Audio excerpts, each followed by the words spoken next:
Seth Godin, he encouraged people who want to become entrepreneurs or free agents to start projects as soon as possible. Even if you have a job, you should try to have some sort of project going on the side. And you should try to do as many projects as possible from a young age as possible so that you can get a learning curve on it and start getting feedback on both failure and success. Pippa Malmgren, her advice to people is to not work at 100%, but just at 80%, leaving room for emergencies and for downtime, for daydreaming and thinking. Tyler Cowan, we still haven't finished building society around the computer. It's probably going to take another 20 or so years. And I think the follow-up advice on that is that you really want to get into a career and have a profession where your productivity does go hand in hand with the improved computing power. Barry Schwartz. He says there is so much going on. There are so many processes and things and developments in the world that there is no way anybody can keep up with everything.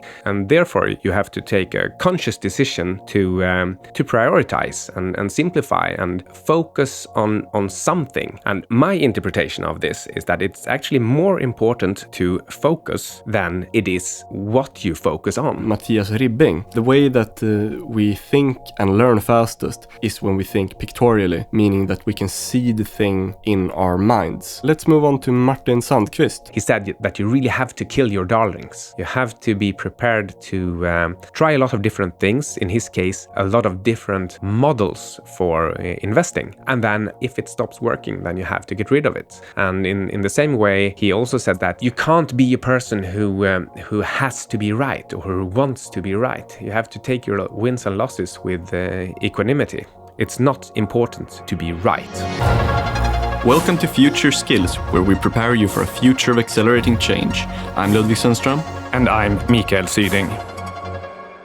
Welcome to our finale of the first season. In today's episode, we are going to summarize some of the best takeaways that we have got from the 15 different guests that we've had over this season. It's quite a long episode, and we are talking about summarizing the ideas of 15 highly intelligent and thought-provoking guests, ranging from Pippa Malmgren to Elchanan Goldberg. And since those episodes, those discussions were usually like 50 minutes or longer, we can't really do the whole thing. We're just going to summarize a few of the takeaways from each person. Let's start with Dr. Pippa Malmgren. Pippa Malmgren is an author and political advisor, and we talked to her about mainly two things. One was her book Signals, which is all about how things in everyday life can be the final part of a deeper cause-effect relationship in the economy, and how you with acute observation can find out and deduce what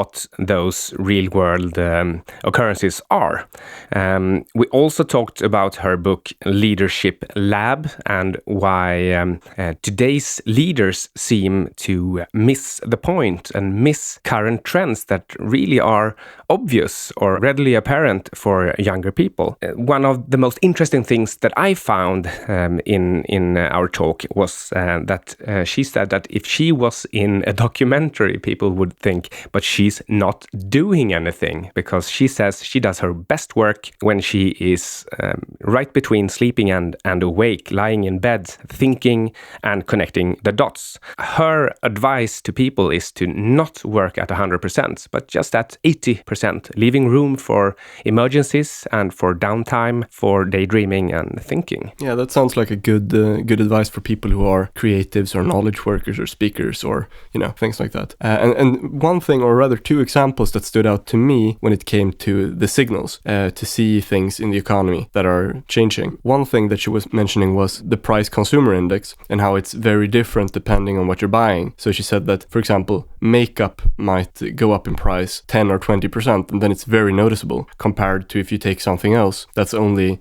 going up by a few percent, which is what the economists say it is, So it's a very skewed price race. Yes, I saw another interesting example regarding pizza. pizzas.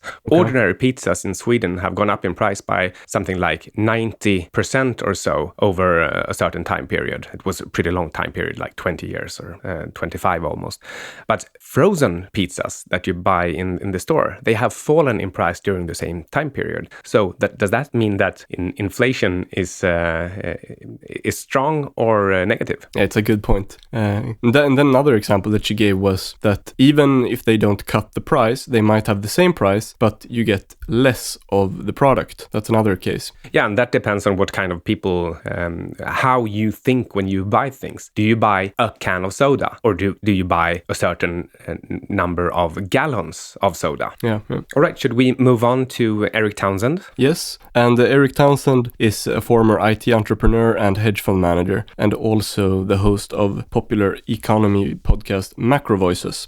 And one of his biggest pieces of advice, this is like a general piece of advice, but he said it specifically for trading and finance, which is that if you want to be successful without, having a huge amount of money, then you need to find a niche that's more sophisticated than the average investor, something that you know particularly from your expertise or experience, but it should be not sophisticated enough that all the biggest actors are doing it. So you have like a sweet spot in between where there's less competition.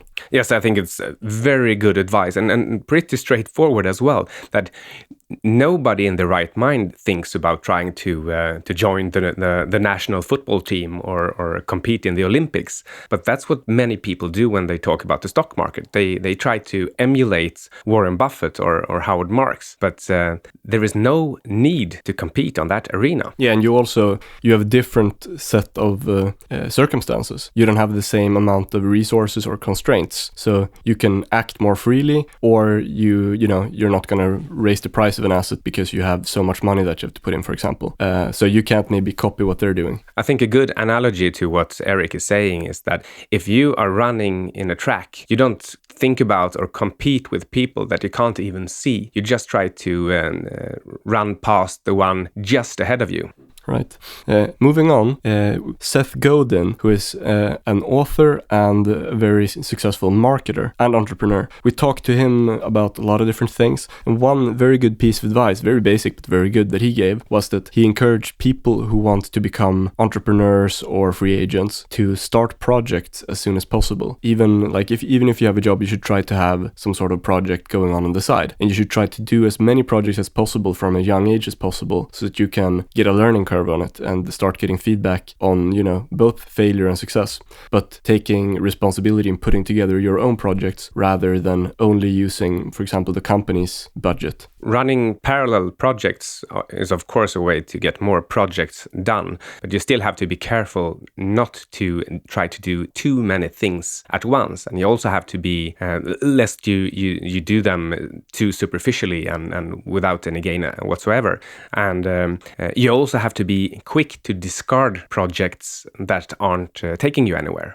Yeah, I think the biggest takeaway that I got in terms of his advice about just doing projects, I think is, it takes a lot of experience to become, for example, a successful author or entrepreneur, and it's not going to happen overnight, so you need to get your feet wet, so to speak. Yes, get as much experience as possible, and there is a reason you talk about trial and error all the time, because without errors, you haven't really stretched your abilities, and you'll never get really far unless you exert yourself enough to make errors pretty often. Yeah, and I think it's a good idea to analyze when things go wrong like that. I think it's a good piece of advice to analyze why did it fail, if you can know, and then if it failed, was it because it was just some stupid thing that you forgot or something you failed that you should avoid next time, or was it actually a good idea and it was a good bet that you made, only it didn't pan out, but you would actually redo it. It's pretty fun actually that some people seem to think that either you succeed as an entrepreneur the first time or you don't. Whereas the truth in the real world is that the most successful entrepreneurs that we see, those that build the mega companies, they have typically failed several times, many times.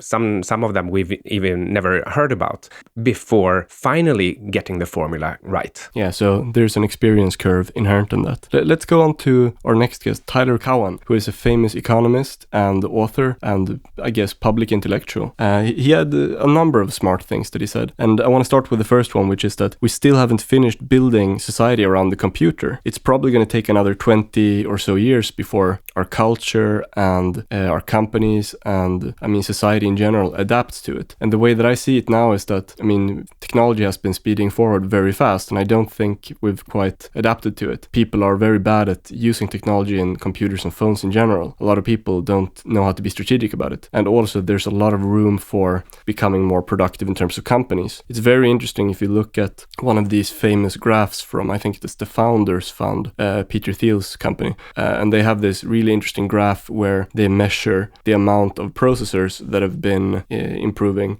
in computers per year. And it's, of course, a massively accelerating curve. And then on the bottom, you have average employee productivity, which hasn't gone up much at all in like 40 years, which goes to show that most people aren't becoming that much more efficient just because the computer is getting better. I think it might be because this is a counterintuitive trend. You would expect that better tools, and in this case, massively better tools over decades, that they should provide very high productivity as well. Well, they do, that's why you see IT entrepreneurs who make an excessive amount of money. A few of them in, just percentage-wise. It's a very skewed distribution, right? But just the average employee productivity hasn't gone up that much. Yeah, I know, and I still find it counterintuitive. And we have had computers around since the Second World War, and since then, the growth of productivity is falling from decade to decade, and it's now the lowest it's been since we started measuring productivity growth. I didn't know that. So,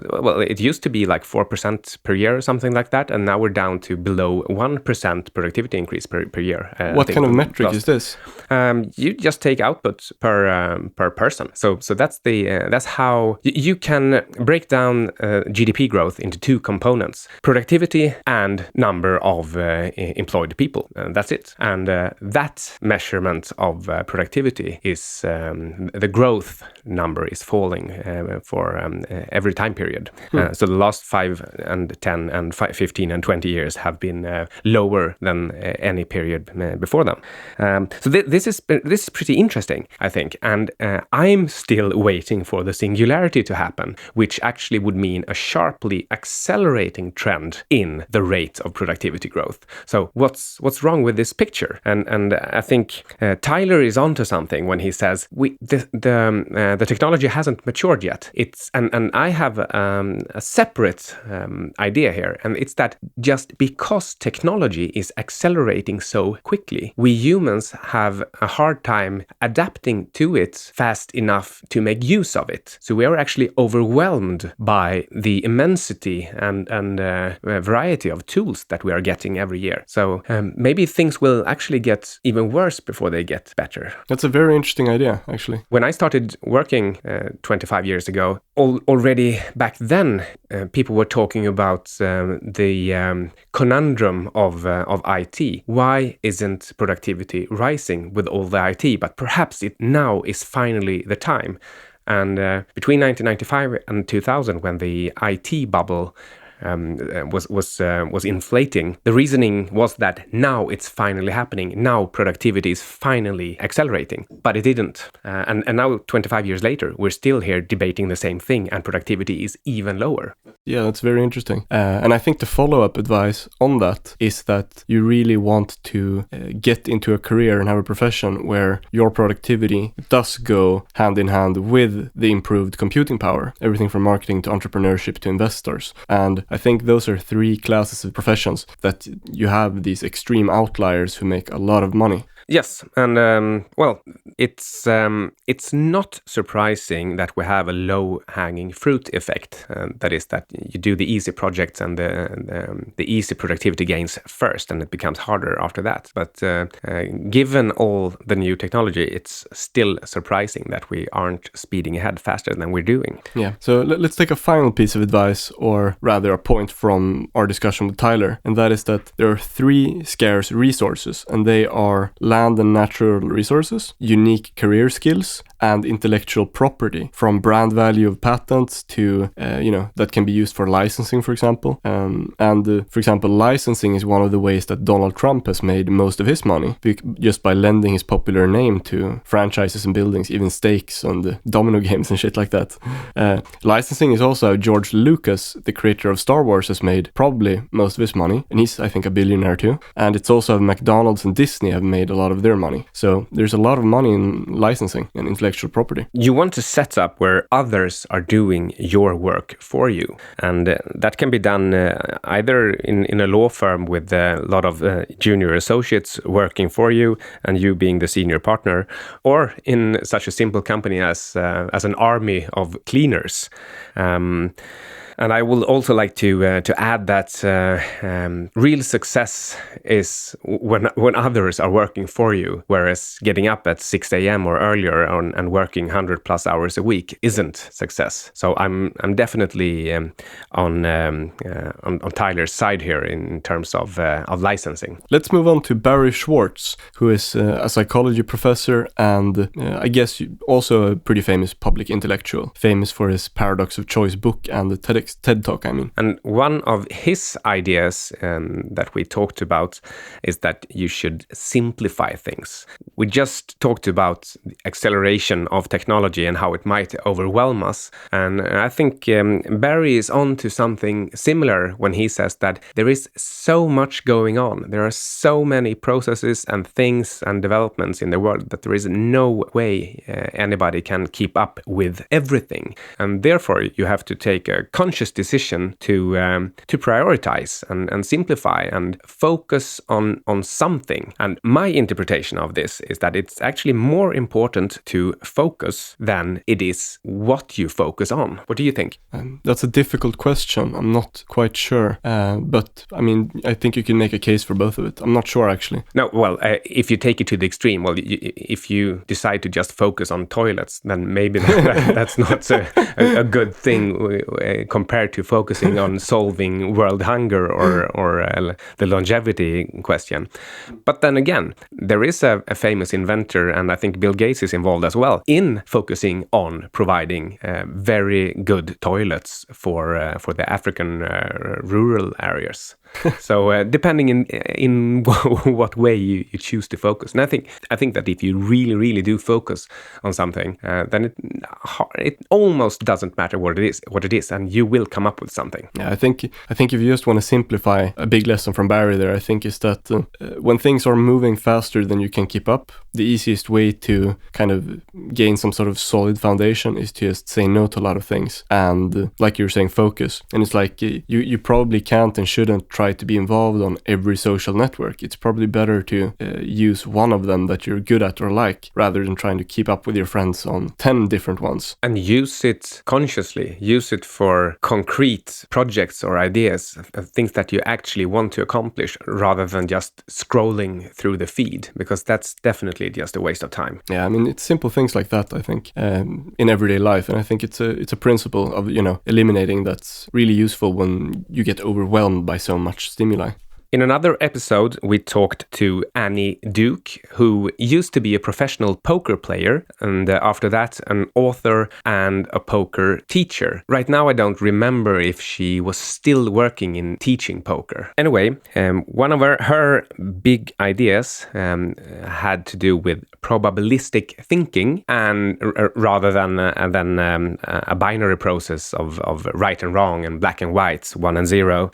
And she called this thinking in bets. That's the title of her book as well, right? Yeah. I think, to me, the big takeaway is, don't be so quick to jump to a, conclusion ahead of time when you look at things in general, or what people have done, or the way things turned out. But consider, the premises of the decision rather than the outcome. Because maybe it was a great decision, but the outcome wasn't good. We talked a lot about expert pattern recognition and intuition. And if you have a high degree of familiarity in a certain area, you have a lot of knowledge and a lot of experience of hundreds of thousands of similar situations, then it might make sense to actually go with your gut feeling, that blink idea, that intuition that actually stems from your expert pattern recognition. But you can't get lazy about it. So you have to, as she said, you have to hold your intuition accountable. And that's exactly what you said about going over your intuitive decision afterhand and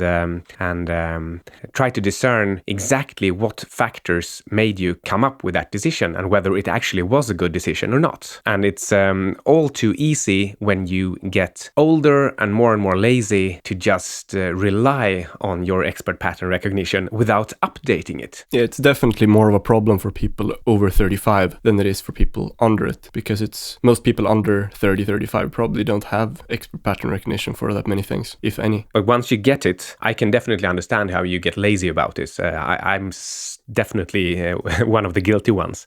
and I seem to cycle between periods of good and reliable expert pattern recognition and down cycles where I've turned lazy and relying too much on my intuition rather than actually going over the factors behind the decision. By the way, out of interest, does this have to do with doing numbers in terms of fundamental investing, or is it more like post-game analysis of things that didn't go right? Mostly about investing. I mean, I'm still investing, and not least in private equity, so non-public companies. And sometimes I just feel it's probably a good investment. But actually several times afterward, it has turned out not to be that good an investment. And I when I do my post-game analysis of those investments, I understand why my intuition said it was a good buy, and why the data, if I had checked more thoroughly, actually said that this is not a good idea. All right, that's pretty interesting. Seems like the final point there seems like the most difficult one, to find the things that could have told you it was a bad idea from the beginning and know that. Yes, to build a list of that. And remember, not least remember till next time to actively check for those factors rather than letting greed, urgency, and laziness get the better of me. Okay.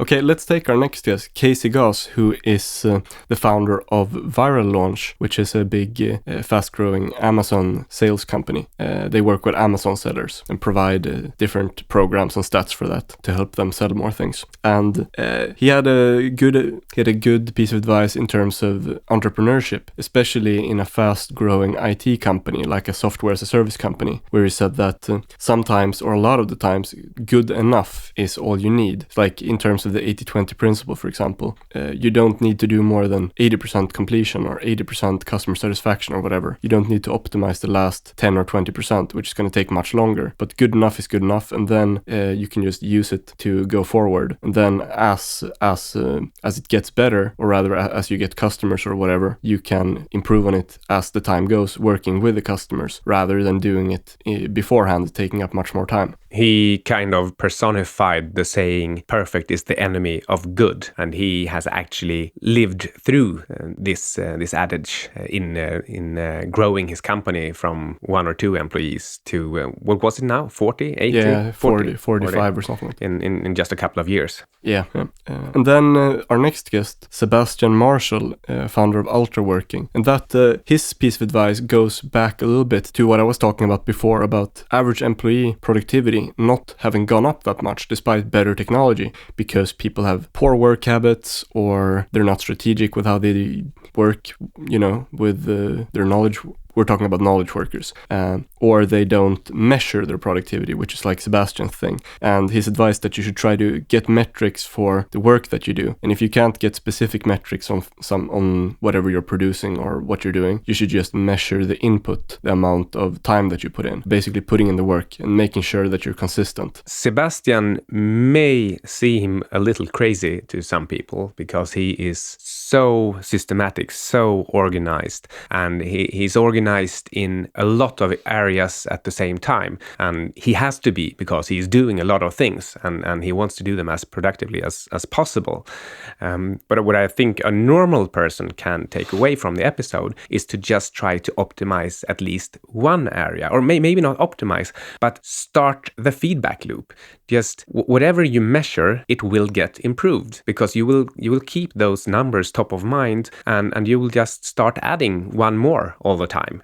So I'd like to call it start the feedback loop and feed the feedback loop with data. So that's where Sebastian's ideas about measuring everything that counts. Yeah, if you do that, it's a psychological effect, and by measuring it, you will keep the thing top of mind, and you won't forget it, and then you'll have fewer excuses not to do it. It's pretty much that simple, I guess. All right, let's talk about the guy who got kicked in the nuts and made a business idea out of that. Yeah, testosterone expert Jay Campbell. And his advice, of course, had to do with testosterone levels, which is pretty important if you're a man. As long as you have normal levels, it's fine. But if you have bad, low levels, then it leads to health issues. Everything from poor concentration to lower energy to, poor motivation and bad moods and stuff like that. And he had a clinically totally disastrous level of testosterone since he actually got kicked in the nutsack. Yeah. But you can have unnecessarily low or simply bad levels of testosterone for other reasons. Yeah, and the most common are that you sit still too much, you're fat, you eat bad food, you don't exercise, you eat a lot of soy and xenoestrogens.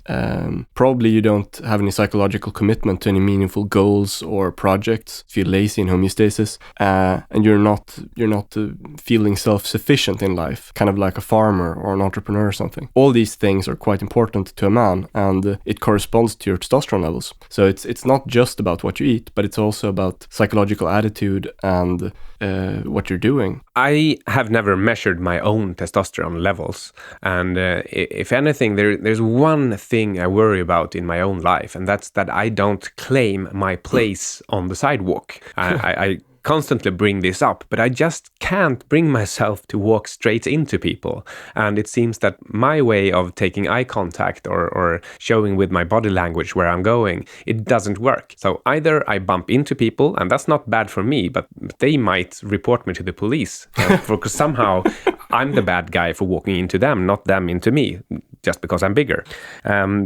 Anyway, that aside, I think that one of the most important things to take from this episode is not that you who listen to this probably need some testosterone supplements or shots, but that all the things that could reduce your testosterone level unnecessarily, try to stop doing them. Sit less, take action, claim your place, eat real food, eat less sugar, and maybe most important of all, start with sleeping enough. Yeah, I mean, you should always focus on the fundamentals and optimize on that before you go on to like the esoteric stuff where you buy the pills or whatever it is. Do the fundamentals first. But if you think that you're actually clinically sick in some way, then you check your testosterone. Yeah, I mean, you could draw parallel to working out in the gym. Like, you don't need protein powder, but if you can't eat enough protein, then maybe it's a good idea, but fundamentally you don't need it, assuming that you eat a lot of meat, and you can do that. So it's the same principle. Okay, moving on to memory master Matthias Ribbing, and the way that we think and learn fastest is when we think pictorially, meaning that we can see the thing in our minds, whether it's a story or a new concept or what you're going to do the next day, from perhaps by writing a short to-do list to prime yourself for the next day. But that little action of writing the to-do list, it might give you some commitment, but it can also help you see the thing in your head, so it becomes more clear to you compared to just thinking about it on an abstract level. So it should be evident that the way we used to learn before inventing the alphabet and books was moving around, seeing stuff, not least big and colorful stuff. And it has both to do with what our eyes take in and that the body is actually moving in 3D space. Yeah. So That's a good rule of thumb. You really understand something or are clear about how to do it once you can see it in your head. But until you reach that point, you're not doing it in an optimal way. And obviously you can't be like a memory master like Matthias and think about things pictorially in every area of life, but you can probably do it in a few more areas. And it's a really good, it's a good litmus test for knowing when you understand something. Matthias also stressed that this is not about learning a million decimals in the number pi or being able to memorize, what do you call it? Playing cards. Right. But this is really about finding the optimal way that the brain wants to work when it's learning things. And I often talk about learning how to learn. And it seems that the most important thing we can study, but that gets studied the least, it's how to study. We don't learn pedagogic tricks. And this is something Matthias wants to change. Yeah, I've spent a lot of time on that myself. And the two most simple and powerful principles that you can use to build your own framework learning is to gain a lot of associations and find ways to use space repetition. That works for everyone. Yes, and I also love Matthias' idea about trying to visualize. When I close my eyes or when I think about something, I'm trying to see a picture of it. I really don't see a picture. And Matthias actually validated that and said that it doesn't really flash before your eyes like a true picture. Maybe it does for some, at least a little bit. But for me, it's more like a feeling of if I think of a big purple banana, like 5 meters high, then I don't see it in my mind's eye. But if I were to open the door and walk out and see a 5 meter high purple banana, it would look like what I'm expecting it to look like without actually seeing it. Do you see the difference? Yeah. For me, it's pretty much the same for me generally, but sometimes when I meditate or when I'm in a close to sleeping state, not quite asleep, but almost, then I can think very pictorially, I've noticed. That's pretty interesting. I also think we talked about with Matthias how to make your children learn the multiplication table. And that had to do with walking around in your house and in different rooms, trying to visualize some big animal or big object in 3 dimensions and very colorful, and then one of the calculations in the multiplication table, for example, 6 times 9 equals 54. That that's what you're supposed to visualize on that object in that room. So that includes big objects, 3D space, and walking around and having the numbers associated with a specific room. Yeah, so it's a lot of ways to activate the brain, make it memorable. Let's move on to Martin Sandqvist, who co-founded Lynx Asset Management, one of Europe's most successful hedge funds. And he said a lot of different things, but one of the things that he said was that in order to build this very successful company, it didn't really matter how smart he was, but it was very important that he put together the right team and that each of the co-founders really specialized in one thing and trusted the other ones to do it. Sounds a little bit like Casey Gauss's tips on building an organization.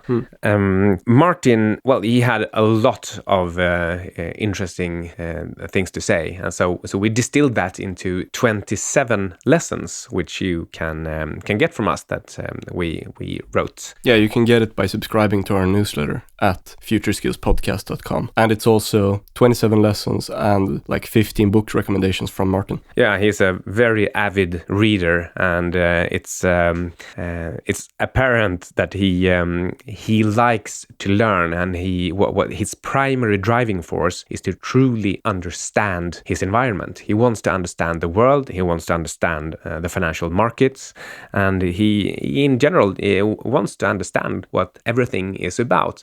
And then on the way there, he also happens to do a lot of good investments on the financial markets.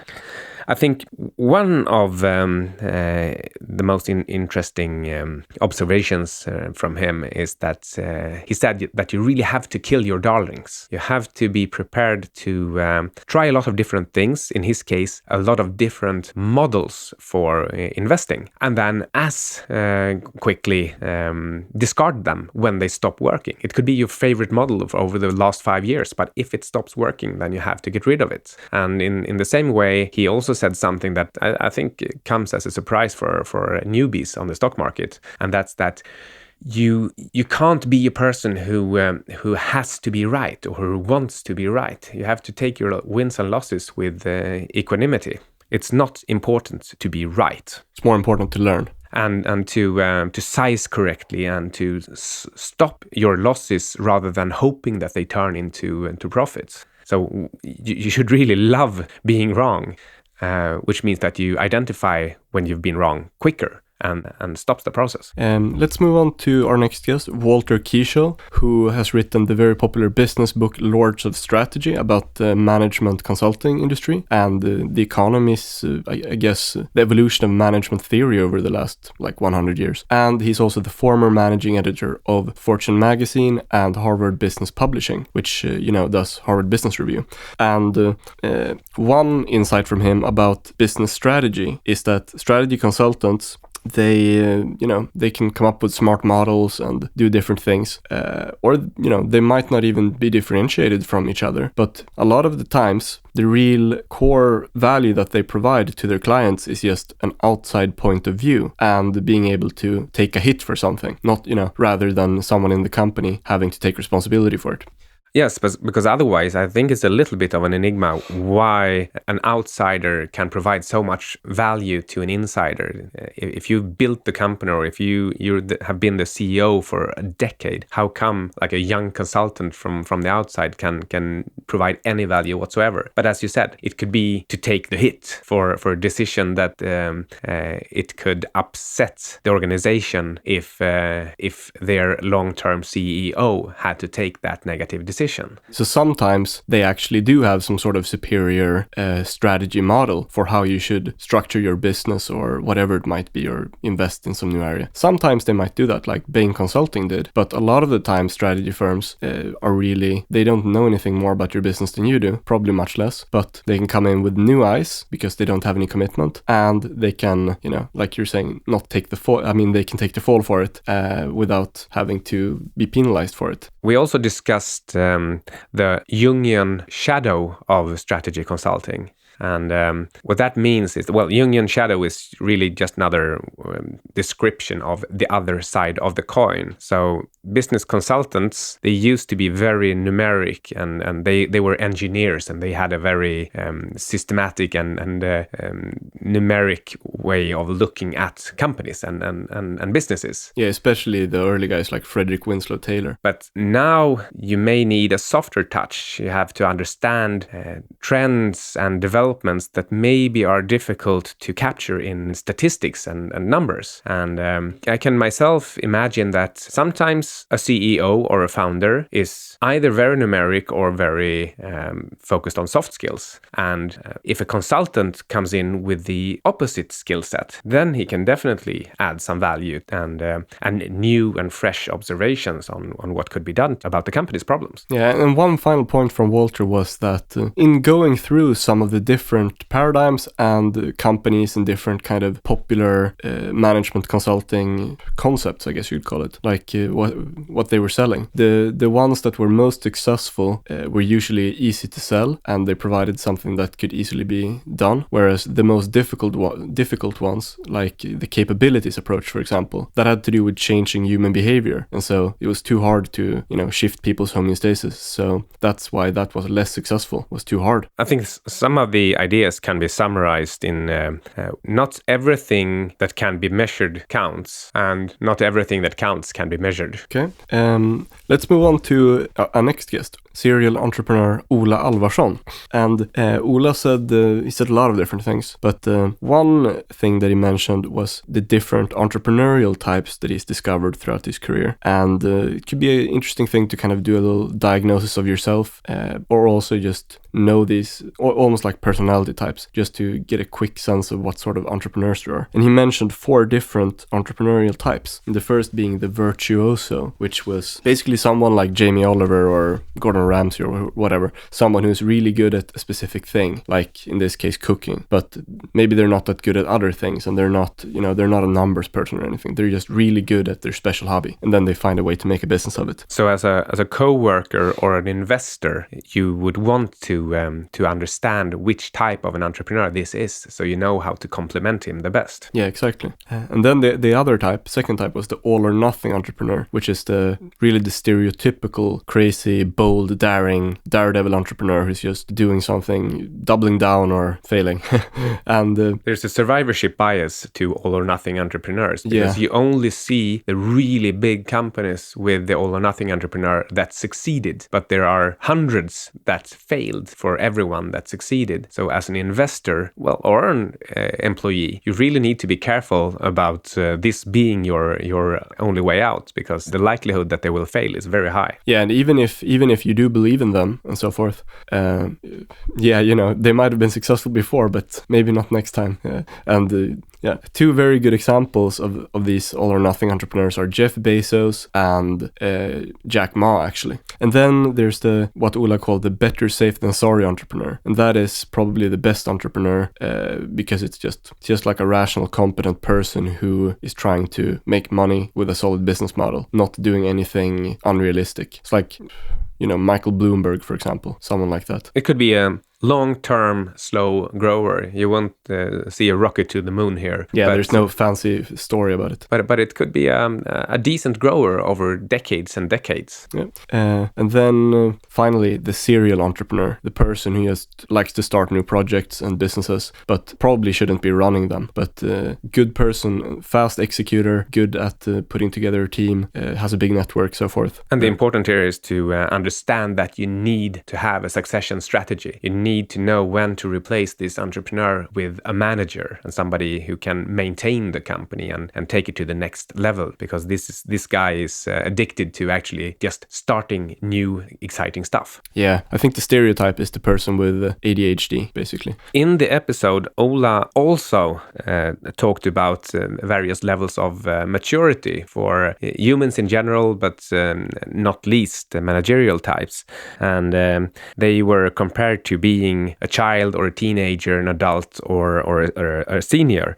And depending on what level you are at, you are more focused on, for example, egotistical profits or attention seeking, or in the later higher levels, which very few reach, like Bill Gates, where you want to save the world. Yeah, it's like a upward spiral of personal development, personal evolution. Unfortunately, many get stuck at was it teenager level, I think? Yeah, and this is something that I'm quite worried about, and I remember Ola was also quite worried about it, with the way that the sort of hyper reality of social media and mainstream pop culture and whatever it is. It's becoming more and more immersive and more addictive. Technology is becoming better, and people are becoming more and more spectators and voyeurs rather than having commitment to something meaningful. And they get stuck and addicted to this comparison to others and whatever, rather than focusing inwards, introspecting and finding what's important to them, and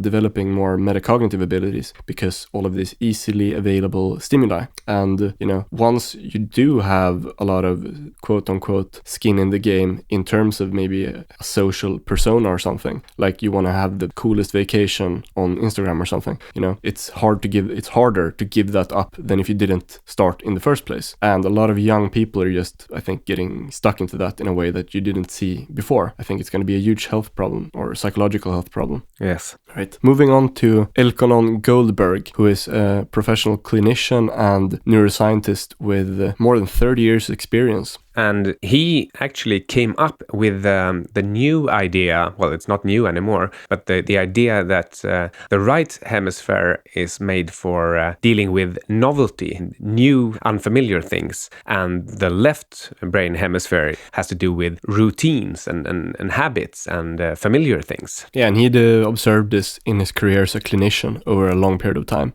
And a couple of lessons from him was, first of all, 2 easy ways that you can use your prefrontal cortex more, which is the willful part of the brain associated with so-called free will, which is where like willpower and motivation and decisions come from. This part of the brain in your forehead. The 2 ways that you can use this more and have more blood flow and more dopamine is to have more novelty in your life, or more variation, which is to do existing things in a new way, whether that's like walking to work in a new way, or, you know, writing with your left hand, or changing from reading a book to listening to a podcast, you know, that's variation. Then novelty, that's doing something completely new, starting a new project, having a new experience, having a new high, so to speak, breaking out of homeostasis, these different things that are new experiences. It shouldn't be too surprising that when you are facing a new situation, you have to activate your frontal cortex to actually make a decision about what to do with this new thing you haven't seen before. Yeah. And then,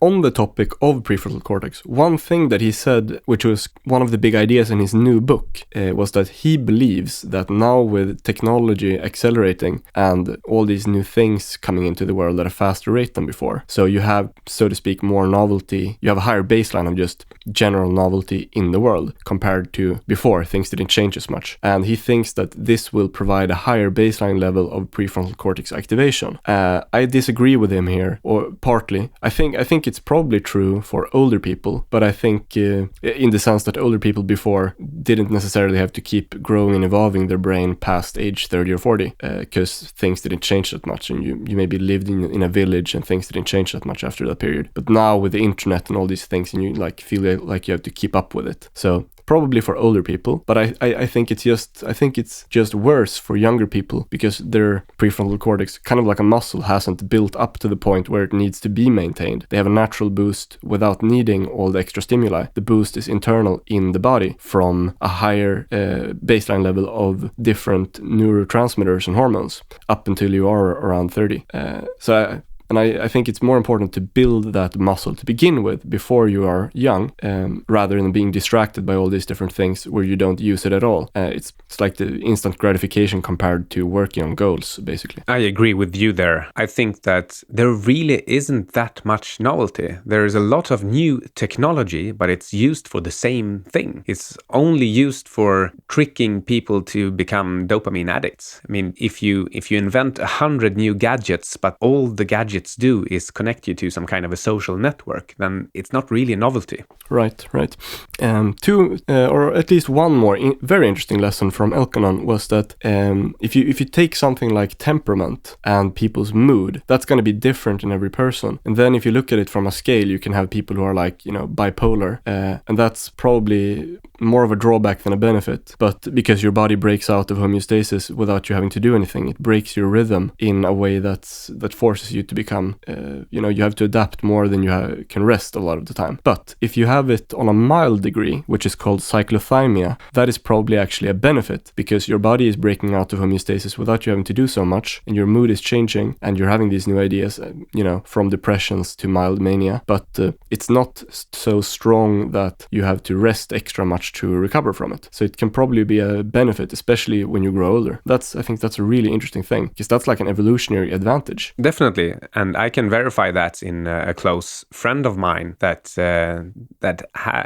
felt like she was struggling with a more depression-like periods, but actually realized that she wouldn't want to trade this cyclothymia for a normal person's state because she realized she got so much done during the mildly manic periods that it was definitely worth the downtime in between. Yeah, it makes sense. But anyway, I thought that was really interesting to hear him talk about that. Okay, moving on to future philosopher and author Alexander Bard. And he shared so many interesting observations, many of them based on psychology and archetypes, that it's really impossible to do him justice in this short summary. When we talked about the roles of men and women, we talked about rites of passage, we talked about psychotherapy and the use of psychedelics. Do you have any specific ideas that you would like to bring up out of the dozens of things we discussed? One thing that stands out in my mind was that he said that society is becoming more sexualized, and that is an effect from having men and women having to interact with each other constantly, so that we're working together and we're hanging out all the time, rather than having separate places like it used to be, like in a tribe back in the day, where where, you know, the women were segregated for themselves and the men went hunting or whatever. But it was just the men and it was just the women, you know. But now both genders spend a lot of time together. And one thing that's, if you take that to the extreme, like a funny example, I think, you know, it's like women have to wear makeup all the time and wear thongs and things like that and push-up bras. Whereas if they just hung out with women, they wouldn't be doing that. And it kind of over-sexualizes interactions that don't necessarily need to be like that. And if you look at the counterexample to that for men, for example, the counterexample to that would be like demonstrating competence or showing that you are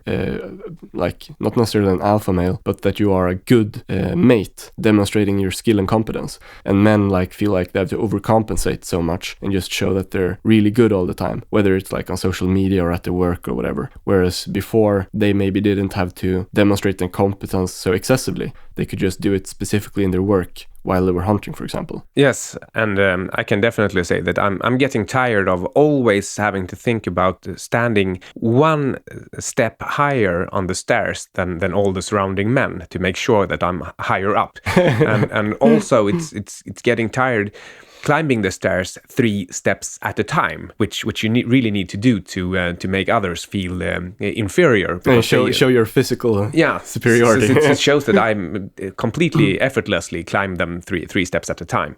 So no, I'm joking, of course, but we've definitely gone a little bit overboard on this from equal rights to just plain equal. And I think it's brave and important what Alexander Bard is doing when he is saying that men and women, they are not the same. We aren't the same. But that doesn't mean that one is better than the other. It's like saying whether a bear is better or worse than a wolf. Yeah, it's different functions. Yeah, exactly. We have different niches in the environment. Yeah, and he actually made a really extreme but kind of salient example of this maybe a couple of days ago. And he shared a picture where it was some article with the Swedish most successful IT entrepreneurs who were all billionaires, and it was 23 of them, and not a single one was a woman, because, you know, you're more likely to find men who are super extreme performers and nerds in those industries. And that doesn't mean that, I mean,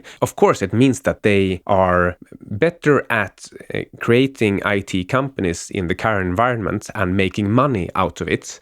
But then again, you don't have to think that owning an IT company or being a billionaire is the only thing you want to strive for. It's also about, you know, probabilistics. Yeah, but it's like men are more probable, but it doesn't mean all men are better. No. It just means probabilistic. Exactly. So, I mean, people are jumping to the wrong conclusions and then projecting it and becoming angry. Anyway, Bard is an interesting guy and says a lot of good things.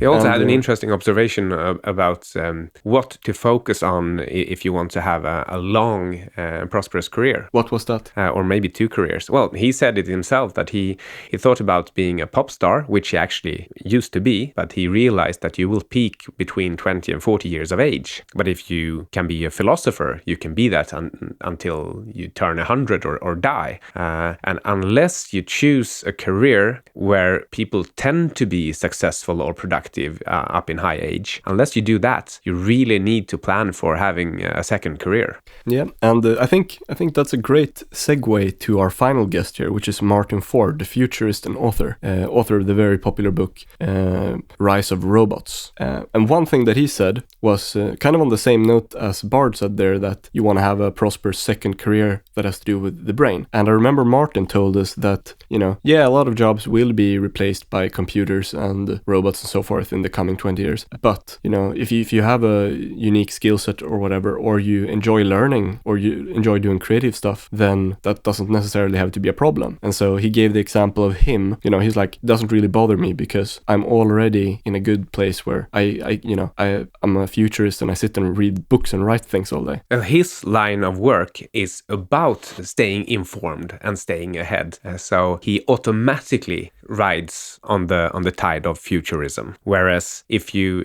are working as an engineer in a large manufacturing corporation, then you probably lose contact with the environment and with the trends that might ultimately be your downfall. Yeah. Anyway, I guess the point that I was trying to make is that, like, you want to have some sort of career where you're using your brain, being creative, and it's very long term. It's not easy to be replaced. And one of the things that he said, another thing, was that one of the top lessons from speaking to all these 23 big innovators in the AI industry and computer technology, he said that probably the biggest takeaway he got from this was that this is very complex and it's not easy to predict, and all these different experts have kind of different projections of where the future is going and how these different technologies might be impacting different parts of the world. So there are no really easy answers. You have to really humble yourself to the complexity, but also be curious about it. So in his book, which is called Architects of Intelligence, which you can abbreviate as AI, of course, he talked to people that actually work on creating artificial intelligence. And among those 23, the span of when we would create intelligent software or intelligent robots was between 20 and 200 years from now, more or less. Huge. It's a yeah, and then the clique which he is talking to, they're pretty homogenic. I mean, they are cut from the same cloth, and they are working on the same things, and they are more or less the same age and cultural background and the same level of technological expertise. And so you really should consider 20 to 200 years in a way a very narrow range to what it could have been if you had a more diverse crowd. So I think that's interesting, which means that maybe the range really should be even bigger, even on the downside. That's interesting. Another thing that he said was that in going forward and dealing with, I mean, on a global level, the whole of society, in dealing with the destruction of jobs and the adaptation to more technology, a little bit like Tyler Cohen saying with the society not being built around the computer quite yet. One of the biggest social shifts that need to happen, and probably will happen eventually, is that cultural ideas like the Protestant work ethic need to be eradicated, which is basically the idea that, you should be seen busily working, and even if you're not working, which, probably fewer people will have normal jobs, at least for many years before we adapt and so forth, then that shouldn't be seen as too wrong, and it shouldn't be looked down upon as too weird and bad, because, if it's going to happen, then that's going to be very bad. It sounds a bit like Pippa Malmgren, when she says that she's not doing anything, or that you really need to take those quiet times of contemplation, because that's where you really come up with a unique ideas and connecting the dots between completely disparate areas. Yeah, exactly. But that's also specifically for people who are already working, even like as qualified knowledge workers. I think one point that Martin was making was that for all the people who will not have any jobs and who will not even be qualified for a job,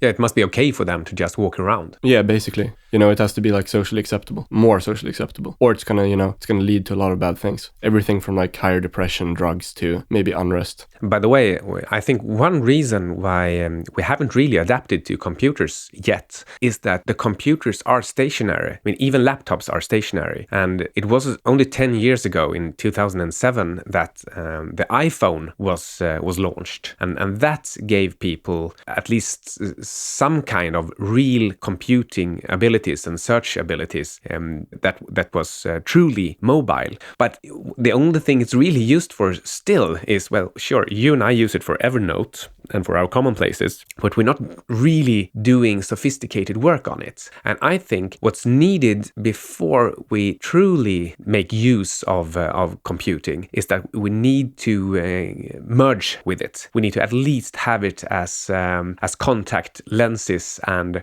wireless. We need to be able to control them with our thoughts and visualize, or at least get visualized directly to the retina, whatever we're doing, because then we can interact with the technology in a much more direct way and 24/7. I think if we can make certain types of intellectual work, calculations, modeling, and sharing and collaboration, if we can do that without real effort to sit down at a keyboard. Yeah, imagine like, for example, with making a podcast or writing an article or a book or something. And usually you have the idea and it crystallizes in your head somehow, often when you're walking, because movement raises PFC activity and so forth. And then you just walk around and it kind of transcribes your thoughts. You don't even have to speak. That would be so awesome. Then you would have these really outlier performers, people who would be so creative that they would just go on walks and write like 10 articles per day. Yeah, and now when you're writing or recording, you really have to sit down at a special place, and then you have to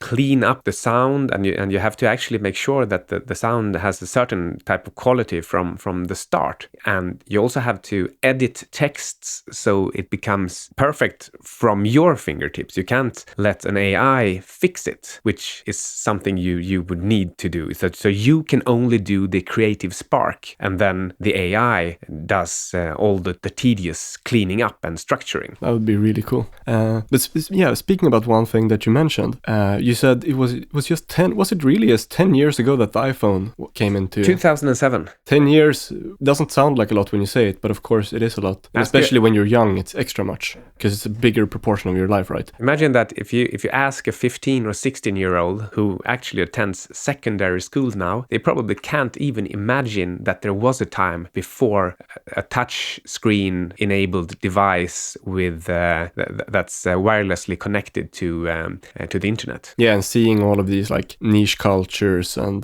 blogs on YouTube channels and all of this media distribution creating like this hyper reality compared to the physical reality in front of them, but then interacting and it's a bidirectional effect. But that bidirectional effect didn't really exist before. Before you had the radio and the TV, and then it kind of superimposed a message on the country, but you didn't have the same peer-to-peer contacts, and you didn't have the same like one person speaks to the next and the next, the same referral effect. It's only about 15 years ago at work, when I was in the middle of my career, that people thought I was a little bit crazy and strange that I brought my cell phone to the toilet. I did it because I didn't want to miss any calls from clients, for example, or brokers.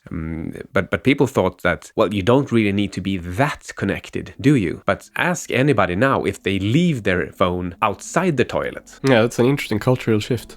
All right, should we end on that note, perhaps? Yes, it's been a long and interesting episode, but I think even longer and more interesting would be to actually re-listen to all those interviews, because we mentioned 15. Yeah, and going over these, I realize how good guests we've actually had and how much interesting they've had to say. Yeah, and this is really the finale of our first season, and we're gonna take a bit of a break for the second one, get more guests, and we'll have a lot of new interesting people coming up for the second season. And I also would like to thank Alexander Martin 1,000 times for helping us edit the show throughout the year. Yes, indeed.